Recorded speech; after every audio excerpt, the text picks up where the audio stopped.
भगवान गणेश, जिन्हें गणपति और विनायक के नाम से भी जाना जाता है, हिंदू धर्म में सबसे महत्वपूर्ण और लोकप्रिय देवताओं में से एक हैं।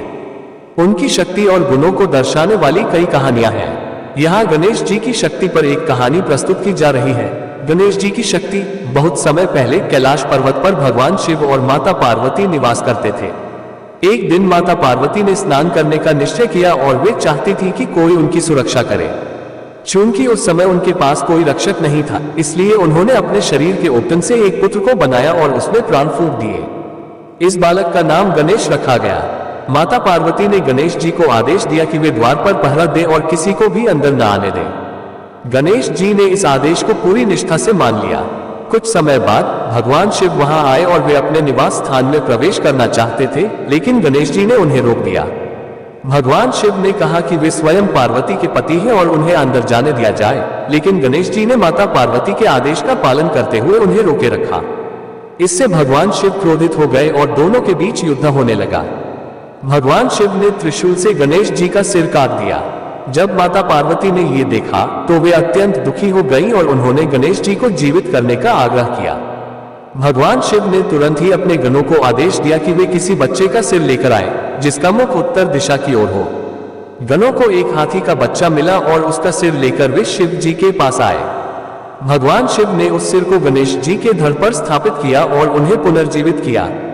गणेश जी को जीवन दान मिलने पर माता पार्वती बहुत प्रसन्न हुई और भगवान शिव ने उन्हें आशीर्वाद दिया कि वे सभी देवताओं में प्रथम पूज्य होंगे। गणेश जी को विघ्नहर्ता कहा जाने लगा और वे बुद्धि, समृद्धि और सौभाग्य के देवता माने जाने लगे। इस प्रकार गणेश जी की शक्ति उनकी भक्ति, निष्ठा और कर्तव्यपरायणता में निहित है। उनका हाथी जैसा सिर उनकी बुद्धिमानी और दूरदर्शिता का प्रतीक है और उनका शरीर उनकी शक्ति और बल का प्रतीक है। भगवान गणेश को हर जगह मंदिरों में रखने और उनकी पूजा करने का कारण उनकी विशेषताओं और धार्मिक मान्यताओं से जुड़ा है।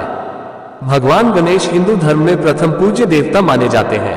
उनकी पूजा किसी भी शुभ कार्य की शुरुआत में की जाती है।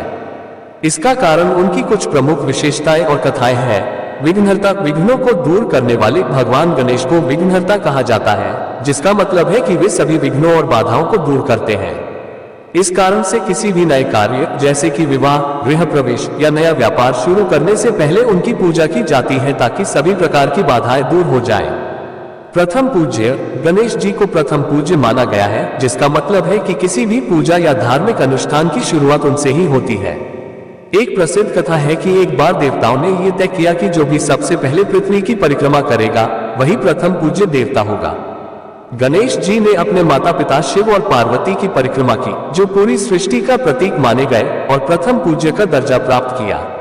सिद्धि और बुद्धि के देवता भगवान गणेश को सिद्धि, सफलता और बुद्धि, ज्ञान के देवता भी माना जाता है। उनकी पूजा से व्यक्ति को सफलता और ज्ञान प्राप्त होता है। इस कारण से विद्यार्थी और विद्वान भी उनकी विशेष पूजा करते हैं। कथा। एक और कथा के अनुसार जब पार्वती जी ने गणेश जी को अपने स्नान के समय द्वारपाल के रूप में नियुक्त किया और शिव जी ने उन्हें बिना पहचाने उनका सिर काट दिया। बाद में जब उन्हें ये पता चला कि गणेश पार्वती के पुत्र हैं, तो उन्होंने गणेश जी को हाथी का सिर लगाकर पुनर्जीवित किया। इसके बाद सभी देवताओं ने गणेश जी को प्रथम पूज्य देवता का आशीर्वाद दिया। इन कारणों से भगवान गणेश की मूर्तियां हर मंदिर में स्थापित की जाती है और उनकी पूजा हर शुभ अवसर पर की जाती है ताकि जीवन में सफलता, समृद्धि और सुख शांति बनी रहे। गणेश भगवान को पूरे संसार में पूजा क्यों होती है, इसके पीछे कई कथाएं और कहानियां प्रचलित हैं। एक प्रमुख कथा इस प्रकार है। प्राचीन समय की बात है, एक बार देवताओं में यह विवाद हो गया कि उनमें सबसे श्रेष्ठ कौन है। इस विवाद को सुलझाने के लिए सभी देवता भगवान शिव के पास गए। शिव जी ने यह तय किया कि जो भी सबसे पहले पृथ्वी की परिक्रमा करेगा वही सबसे श्रेष्ठ माना जाएगा। भगवान गणेश जी और उनके भाई कार्तिकेय ने भी इस प्रतियोगिता में भाग लिया। कार्तिकेय ने तुरंत अपने मोर पर सवार होकर पृथ्वी की परिक्रमा के लिए निकल पड़े। गणेश जी ने सोचा कि उनके वाहन मूषक के साथ यह कार्य करना बहुत कठिन होगा। गणेश जी ने अपनी बुद्धि का सहारा लिया। उन्होंने अपने माता पिता भगवान शिव और पार्वती की परिक्रमा की और कहा, मेरे माता पिता ही मेरे लिए संपूर्ण ब्रह्मांड है। उनकी परिक्रमा करने से मुझे पूरे संसार की परिक्रमा का फल मिल जाएगा। भगवान शिव और पार्वती गणेश जी की इस बुद्धिमानी से अत्यंत प्रसन्न हुए और उन्होंने गणेश जी को सर्वश्रेष्ठ घोषित किया। तभी से गणेश जी को प्रथम पूज्य का स्थान मिला और संसार के सभी कोनों में उनकी पूजा होने लगी। गणेश जी को ज्ञान, समृद्धि और शुभता का प्रतीक माना जाता है। हर शुभ कार्य की शुरुआत गणेश जी की पूजा से की जाती है ताकि वह कार्य बिना किसी विघ्न के संपन्न हो सके। उनकी पूजा से व्यक्ति को बुद्धि, समृद्धि और सौभाग्य की प्राप्ति होती है। इसी कारण पूरे संसार में गणेश जी की पूजा होती है। ये कहानी यह सिखाती है कि बुद्धि और सही दृष्टिकोण के माध्यम से किसी भी चुनौती का समाधान किया जा सकता है। भगवान गणेश के अनेक नाम हैं, जिनमें से कुछ प्रमुख नाम हैं गणपति, विघ्नहर्ता, गजानन, एकदंत, लंबोदर, वक्रतुंड, धूम्रवर्ण, विनायक, विघ्ननाशक, बालचंद्र, गजवक्र, हरिद्र और मूषक वाहन। ये कहानी भगवान गणेश के नामों पर आधारित है। कहानी गणेश जी के नामों की कथा। एक बार की बात है, हिमालय की ऊंचाइयों में बसा एक सुंदर गांव था, जहां लोग भगवान गणेश की बड़ी श्रद्धा से पूजा करते थे।